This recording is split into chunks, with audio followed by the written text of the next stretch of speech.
अध्याय 1 कैस और Max Ernest की रहस्यमय यात्रा का परिचय।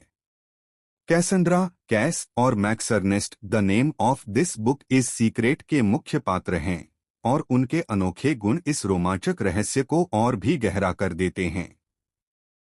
कैस, जो खुद को जीवन रक्षक मानती है, किसी भी आपदा के लिए हमेशा तैयार रहती है। उसके पास एक रणनीतिक दिमाग है और उसके पास हर कल्पनीय आपात स्थिति के लिए औजारों से भरा एक बैकपैक है। अपने आसपास के लोगों के प्रति उसका संदेह उसकी गहरी जड़ जमाए हुए सावधानी के भाव से उपजा है, जो शायद उसके अनोखे पारिवारिक समीकरणों से प्रभावित है, क्योंकि वह अपने दो दादाओं के साथ रहती है। दूसरी ओर मैक्स अर्नेस्ट बहुत ज्यादा बातूनी है और ऐसे चुटकुले सुनाने का शौकीन है जो किसी को मजेदार नहीं लगते। उसकी जिज्ञासा असीम है, एक ऐसा गुण जो उसे मुसीबत में डाल देता है। यह तथ्य कि उसके माता पिता, जो तलाकशुदा हैं, फिर भी एक ही घर में रहते हैं, उसकी परवरिश से ज्यादा अपनी असफल शादी को लेकर चिंतित हैं, उसके जटिल व्यक्तित्व को और भी जटिल बना देता है। अपनी अपनी विचित्रताओं के बावजूद या शायद उन्हीं के कारण कैस और मैक्स अर्नेस्ट एक अप्रत्याशित लेकिन मजबूत दोस्ती बनाते हैं। उनके रिश्ते में एक दूसरे के प्रति आपसी सम्मान की झलक मिलती है। बहादुरी और बुद्धिमत्ता, जो उनके साथ मिलकर की जाने वाली यात्रा के लिए आवश्यक साबित होती है। उनका रोमांच सिम्फनी ऑफ स्मेल्स नामक एक रहस्यमयी बक्से की खोज से शुरू होता है। यह अनोखा बक्सा मूल रूप से पिएत्रो बर्गामो का था, जो एक जादूगर था और रहस्यमय तरीके से गायब हो गया था। इसमें बोतलों का एक संग्रह है, जिनमें से प्रत्येक की एक विशिष्ट गंध है, और ऐसा लगता है कि उनमें छिपे अर्थ छिपे हैं। रहस्य से प्रेरित और अपनी अंतर्निहित जिज्ञासा से प्रेरित होकर कैस और मैक्स अर्नेस्ट इस असामान्य कलाकृति के उद्देश्य और रहस्यों का पता लगाने में जुट जाते हैं। गंधों की सिम्फनी न केवल उनके साहसिक कार्य के लिए उत्प्रेरक का काम करती है, बल्कि उनके आसपास के रहस्य को भी गहरा करती है। हर गंध एक सुराग की तरह लगती है, जो उन्हें बर्गामो द्वारा छोड़े गए छिपे संदेशों को समझने के लिए प्रेरित करती है। यह खोज उनकी यात्रा की आधारशिला बन जाती है, जो उन्हें अनछुए क्षेत्रों और लुभावने रहस्यों की ओर ले जाती। अध्याय 2 रहस्यमय डॉक्टर एल और श्रीमती मॉवेस, एक घातक गुप्त समाज। डॉक्टर एल और श्रीमती मॉवेस उस अंधेरी और पेचीदा दुनिया के केंद्र बिंदु हैं जिसमें कैसेंड्रा और मैक्स अर्नेस्ट खुद को फंसा हुआ पाते हैं। खतरे और रहस्य के आभास से भरपूर यह रहस्यमय जोड़ी उस भयावह साजिश को अंजाम देती है जो कहानी को आगे बढ़ाती है। डॉक्टर एल एक निर्मम हिसाब किताब करने वाला व्यक्ति है, जिसे नैतिकता की सीमाओं से परे वैज्ञानिक प्रयोगों का शौक है। उसका रूप और व्यवहार एक अजीब सी शांति का आभास देता है, जो उसके खतरनाक इरादों की गहराई को छुपाता है। दूसरी ओर श्रीमती मॉवेस भी उतनी ही रहस्यमय हैं, लेकिन आकर्षण और परिष्कार का एक अधिक सार्वजनिक मुखौटा पहने हुए हैं, जिसका उपयोग वह अपने आसपास के लोगों को प्रभावित करने के लिए करती हैं। ये दोनों एक गुप्त संस्था से जुड़े हैं, जिसका एक ही खौफनाक मकसद है, किसी भी कीमत पर अमरता प्राप्त करना। इसी महत्वाकांक्षा के चलते उनका संबंध पिएत्रो बर्गमो के गायब होने से है, जो एक प्रसिद्ध जादूगर और रसायन शास्त्री थे और जिनका गायब होना रहस्य से घिरा हुआ है। बहुत कम लोगों को पता था कि पिएत्रो ने जीवन और मृत्यु के बारे में ऐसे रहस्य उजागर किए थे, जिनकी वजह से डॉक्टर एल और श्रीमती मॉवेस उनके निशाने पर आ गए थे। गुप्त संस्था और पिएत्रो के शोध के बीच का संबंध कैसेंड्रा और मैक्स अर्नेस्ट के लिए कई भयानक घटनाओं की पृष्ठभूमि तैयार करता है। कैसेंड्रा और मैक्स अर्नेस्ट, जो शुरू में अपनी आपसी जिज्ञासा से एक दूसरे की ओर आकर्षित हुए थे, जल्द ही गुप्त समाज के नापाक इरादों का पता लगा लेते हैं। उनकी यात्रा में एक गंभीर मोड़ आता है जब उन्हें एहसास होता है कि गंधों की सिम्फनी में समाज की योजनाओं को उजागर करने की कुंजी छिपी है। विभिन्न सुगंधों से भरी शीशियों का यह दिखने में हानिरहित डिब्बा पिएत्रो बर्गमो की सबसे बड़ी खोजों से सीधे जुड़ा हुआ है। उनकी जांच उन्हें कई जटिल सुरागों तक ले जाती है, जो विरोधियों की योजना की स्पष्ट लेकिन खतरनाक तस्वीर पेश करते हैं। यह गुप्त संगठन केवल अमरता की सैद्धांतिक खोज में ही लगा नहीं है, बल्कि दूसरों का शोषण करके इसे हासिल करने के तरीके भी खोज रहा है। रहस्यमय संदेशों और छिपे हुए दस्तावेजों के माध्यम से कैसेंड्रा और मैक्स अर्नेस्ट संगठन के अंतिम लक्ष्य को समझते हैं, एक अद्भुत शक्तिशाली अमृत का पुनर्निर्माण करना जो अमर जीवन का वादा करता है। जैसे जैसे कैस और मैक्स अर्नेस्ट मामले की तह तक जाते हैं, उन्हें पता चलता है कि डॉक्टर एल और श्रीमती मॉवेस उनका पीछा कर रही हैं, जिनकी ठंडी निगाहें और दबी हुई फुसफुसाहट हर मोड़ पर उनका पीछा करती हैं। उनकी मुलाकातें लगातार खतरे से भरी होती जाती हैं, जो उनके साहस और दृढ़ संकल्प की परीक्षा लेती हैं। लगातार तनाव में रहने के बावजूद कैसेंड्रा और मैक्स अर्नेस्ट निडर बने रहते हैं, क्योंकि वे गुप्त समाज को उनकी भयावह महत्वाकांक्षा को पूरा करने से रोकना चाहते हैं। वे जल्द ही समझ जाते हैं कि उस समाज को रोकना केवल खुद को बचाने का मामला नहीं है। यह खोज उन्हें व्यापक चुनौतियों से जोड़ती है, जिसमें प्राचीन और गहन रहस्यों की रक्षा करना शामिल है, जिनका दुरुपयोग होने पर दुनिया के लिए विनाशकारी परिणाम हो सकते हैं। ये चुनौतियां उनके संकल्प को और भी मजबूत करती हैं, क्योंकि वे समझते हैं कि उनका सामना भयंकर और चालाक शत्रुओं से है, और इस लड़ाई में साहस और सूझबूझ दोनों की आवश्यकता होगी। अपनी जोखिम भरी यात्रा के दौरान वे पिएत्रो बर्गमो के जीवन और उनके ज्ञान की गहराई के बारे में और अधिक जानकारी प्राप्त करते हैं, एक जादूगर जिसकी विरासत उनका मार्गदर्शक बन जाती है। उनके रहस्य, जो सावधानीपूर्वक छिपाए और कड़ाई से संरक्षित किए गए थे, वे आधारशिलाएं बन जाते हैं जिन पर वे अपना प्रतिरोध खड़ा करते हैं। संक्षेप में, कैसेंड्रा और मैक्स अर्नेस्ट तथा शातिर डॉक्टर एल और श्रीमती मॉवेस के बीच की लड़ाई बुद्धि और इच्छाशक्ति की एक रोमांचक कहानी है, जो एक रहस्यमय समाज की पृष्ठभूमि पर आधारित है, जो अमर जीवन के लिए प्रकृति के नियमों को तोड़ने पर तुला हुआ है। अध्याय 4। रहस्यमय तत्व, सिनेस्थेसिया और स्मृति की सुगंध। सिनेस्थीसिया एक ऐसी स्थिति जिसमें एक इंद्रिय को एक या एक से अधिक अन्य इंद्रियों द्वारा एक साथ महसूस किया जाता है।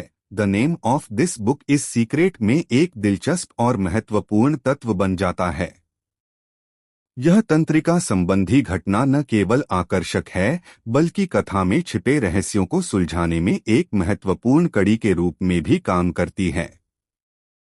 कैस और मैक्स अर्नेस्ट के लिए सिनेस्थीसिया की अवधारणा उनके रोमांच में एक नया आयाम खोलती है, जो रहस्यमय गंधों की सिम्फनी से गहराई से जुड़ा हुआ है। शुरुआत में बच्चों को गंधों की सिम्फनी नामक एक अनोखे बक्से की खोज के माध्यम से सिनेस्थेसिया से परिचित कराया जाता है, जिसमें विभिन्न सुगंधों की शीशियां भरी होती हैं। प्रत्येक शीशी में एक अनूठी सुगंध होती है, जो अप्रत्याशित रूप से जीवंत यादों और विशिष्ट भावनाओं को जगाने लगती है।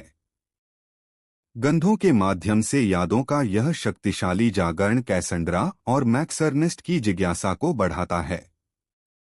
यह उन्हें इसके पीछे की प्रक्रिया को गहराई से समझने के लिए प्रेरित करता है, जिससे उन्हें यह समझ में आता है कि ये संवेदी अनुभव केवल संयोगवश नहीं हैं, बल्कि उनकी खोज से जुड़ी महत्वपूर्ण जानकारी को उजागर करने का द्वार हैं। कहानी में एक अहम मोड़ तब आता है जब कैसेंड्रा को लापता जादूगर पिएत्रो बर्गमो द्वारा छोड़ी गई एक रहस्यमयी नोटबुक मिलती है। यह नोटबुक चित्रों, नोट्स और उससे भी महत्वपूर्ण एक सांकेतिक भाषा से भरी एक जटिल डायरी है, जिसे कैस और मैक्स अर्नेस्ट अंततः समझने में सफल होते हैं। यह नोटबुक जादूगर के सिनेस्थेसिया पर शोध और स्मृति एवं मानव मन के दार्शनिक चिंतन में महत्वपूर्ण भूमिका निभाती है। यह स्पष्ट हो जाता है कि बर्गमो ने पाया था कि कुछ विशेष सुगंध गहरी दबी हुई यादों को जगा सकती हैं, ऐसी यादें जो उन छिपे हुए सत्यों को उजागर कर सकती हैं जिन्हें केवल सचेत चिंतन से आसानी से नहीं समझा जा सकता। नोटबुक को पढ़ते हुए उन्हें इस बात का विस्तृत वर्णन और टिप्पणियां मिलती हैं कि कैसे कुछ खास सुगंधें विशिष्ट घटनाओं और भावनाओं की यादों से जुड़ी होती हैं। एक विशेष रूप से आकर्षक सुगंध बचपन की यादें लेबल वाली एक एम्बर रंग की शीशी कैस के मन में उसके दादा दादी के घर की एक भूली हुई याद को ताज़ा कर देती, जिससे उसके अतीत के उन पहलुओं पर प्रकाश पड़ने लगता है जिन्हें वह खुद भी भूल चुकी थी। मैक्स अर्नेस्ट के लिए जली हुई चीनी की सुगंध वाली एक शीशी उसके माता पिता की एक दूर की लेकिन मार्मिक याद को जगा देती है। ये व्यक्तिगत खुलासे महज क्षणिक एहसास नहीं हैं, ये पहेली के महत्वपूर्ण टुकड़े हैं जो उनकी पहचान और सामने मौजूद बड़े रहस्य से उनके जुड़ाव के बारे में और अधिक जानकारी देते हैं। ये संवेदी अनुभव महज यादों को ताज़ा करने से कहीं ज्यादा करते हैं, ये कैस और मैक्स अर्नेस्ट को ऐसे संबंध स्थापित करने के लिए प्रेरित करते हैं जो वे अन्यथा नहीं बना पाते। इस संदर्भ में सिनेस्थीसिया एक महत्वपूर्ण कथानक तत्व बन जाता है जो न केवल उनके पात्रों को समृद्ध करता है बल्कि कथा को आगे भी बढ़ाता है। इसी घटना के अन्वेषण के माध्यम से वे गंधों की सिम्फनी और खलनायक डॉक्टर एल और श्रीमती मॉवेस के अंतर्निहित इरादों के बारे में पहले से छिपे हुए सत्यों को उजागर करते हैं। हर सुगंध और उससे जुड़ी यादें गंधों की सिम्फनी से घिरे रहस्यों के जटिल जाल में परतें जोड़ती जाती हैं। ये सुगंधें कैस और मैक्स अर्नेस्ट को कभी अप्रत्यक्ष संकेतों से तो कभी स्पष्टता से डॉक्टर एल और श्रीमती मॉवेस की अमरता की खोज की भयावह गहराई को समझने में मार्गदर्शन करती हैं। हर सुगंध से जुड़ी स्मृति को समझने की साहसिक यात्रा आत्मखोज और सत्य की खोज बन जाती है जो हमारी वास्तविकता को आकार देने में स्मृति और इंद्रियों की शक्तिशाली भूमिका को दर्शाती है। इस प्रकार सिनेस्थेसिया के रहस्यमय तत्व और स्मृति की सुगंध को the name of this book is secret की कहानी में बड़ी चतुराई से बुना गया है। वे पात्रों और कथानक के छिपे हुए पहलुओं को उजागर करते हैं, इस विषय पर बल देते हैं कि दबे हुए सत्यों को समझने और उजागर करने के लिए अक्सर दुनिया को एक बिल्कुल अलग नजरिए से देखना या इस मामले में सूंघना आवश्यक होता है। अध्याय 5 खतरे में कूदना मिडनाइट सन स्पा में चुपके से प्रवेश करना। कैसेंड्रा और मैक्स अर्नेस्ट जानते थे कि डॉक्टर एल और श्रीमती मॉवेस को रोकने का एकमात्र तरीका मिडनाइट सन स्पा में घुसना था, जो उनका आलीशान लेकिन रहस्यमय ठिकाना था। स्पा में घुसपैठ करना बेहद मुश्किल था क्योंकि यह गोपनीयता और कड़ी सुरक्षा व्यवस्था से घिरा हुआ था। अपने डर के बावजूद उन्होंने अंधेरे की आड़ में चुपके से घुसने की एक जोखिम भरी लेकिन चतुर योजना बनाई। कैसेंड्रा, जो हमेशा से ही मुश्किल परिस्थितियों में काम आने वाली चीजों को इकट्ठा करती थी, वहीं मैक्स अर्नेस्ट, जो तार्किक विचारक थे, ने अपने रास्ते की विस्तृत योजना बनाई। यह एक साहसी अभियान था जिसके लिए दोनों के अद्वितीय कौशल की आवश्यकता थी। मिडनाइट सन स्पा पहुंचते ही दोनों ने इसके शांत बाहरी स्वरूप को देखकर आश्चर्यचकित रह गए, जो अंदर चल रही भयावह गतिविधियों को पूरी तरह से छुपा रहा था। अपनी सूझबूझ और भाग्य के बल पर वे स्पा की कड़ी सुरक्षा को भेदते हुए अंदर घुसने में कामयाब रहे। स्पा के अंदर हर कदम पर उन्हें एक नया रोंगटे खड़े कर देने वाला अनुभव मिला। हवा में एक अजीब सी खामोशी छाई हुई थी और मानो परछाइयां कुछ रहस्य फुसफुसा रही हों। भूल-भुलैयानुमा गलियारों में घूमते हुए कैसेंड्रा और मैक्स अर्नेस्ट को अजीबोगरीब वैज्ञानिक उपकरणों से भरे कमरे और विचित्र अपरिचित गंधें मिली।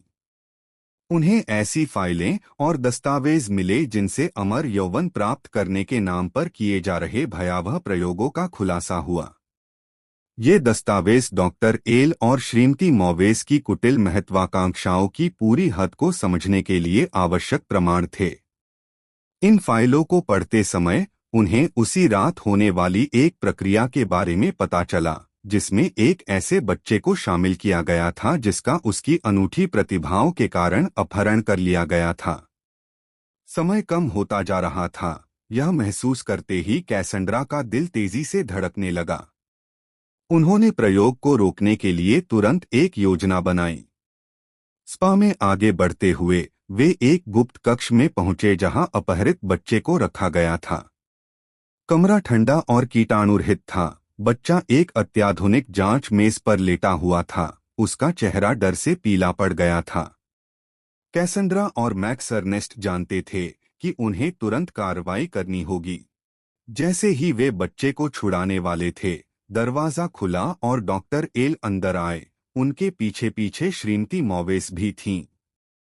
उस कुख्यात जोड़ी को देखकर कैसेंड्रा और मैक्स अर्नेस्ट की रूह कांप उठी, लेकिन वे जानते थे कि अब पीछे हटना संभव नहीं है।